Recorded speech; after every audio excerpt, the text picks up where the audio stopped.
Are you serious? Are you serious? Folks, we're getting information. We're hearing rumors that President Donald Trump, of course, is going to be meeting with Russian President Vladimir Putin. Now, they're going to be meeting at the G20 summit. A lot of folks in the media are wringing their hands and are acting like this is a dangerous type meeting. But I'm getting more information now that this is just an introduction.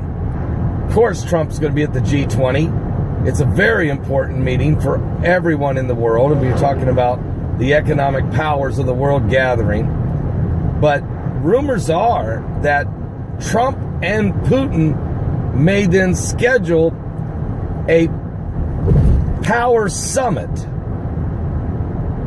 I'm not saying it's a superpower summit, because if they was to include China, that would certainly make it that.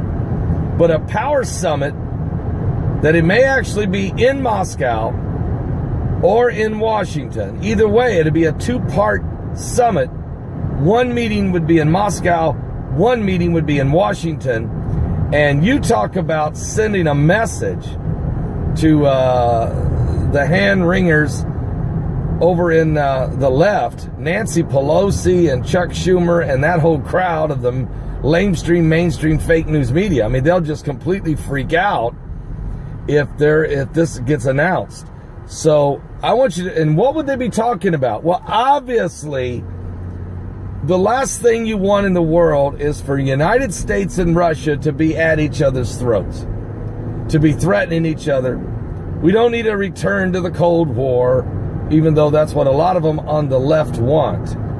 Instead, what Trump is trying to do, masterfully, he's starting the peace process in the Middle East.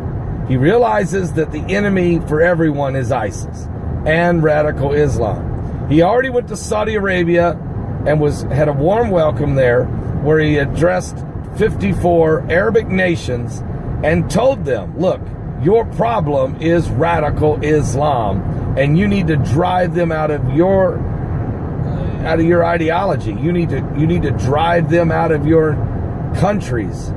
You need to bring them to their knees and change this ideology. Well, we've seen a response. King Salman changed who's going to be the next king of Saudi Arabia. There's a new Saudi crown prince. He's chosen his son, who's only 31 years old. His son has been already very adamant that he believes women should have rights. They should be allowed to drive cars. They should be allowed to go shopping in public without being chaperoned. I mean, this is unbelievable change in Saudi Arabia. He also has been saying that the young people, that they need to be allowed to be entrepreneurs and participate in commerce and start businesses and be allowed to do trade internationally. This is a huge shift in the mentality. So by appointing him as the next king of Saudi Arabia, there is a shift going on right now to change, especially in the Sunni world. Having said that, that means Trump has got that process started. Meanwhile, he works on a peace process with the Palestinians and the Jews, which that's very difficult. And as that's going on, and Kirshner's first visit was pretty intense with the boss, but that's okay. That's the hammer before the olive branch, and that's part of the art of the deal in the Trump book he wrote. And then, of course, there's now Russia and the United States. So will there be a power summit? I'm not going to call it a power peace summit, because we're supposed to be at peace with Russia, but a power summit. Is it going to be announced after the G20? Will a date get set? After the initial introduction, the meeting between Vladimir Putin, president of Russia, and President Trump? Well, we'll see. I'll be back with more current world events and how they relate to biblical prophecy. Certainly, we're living in a time I never thought I'd ever see. Are you saved? Give your life to Jesus Christ.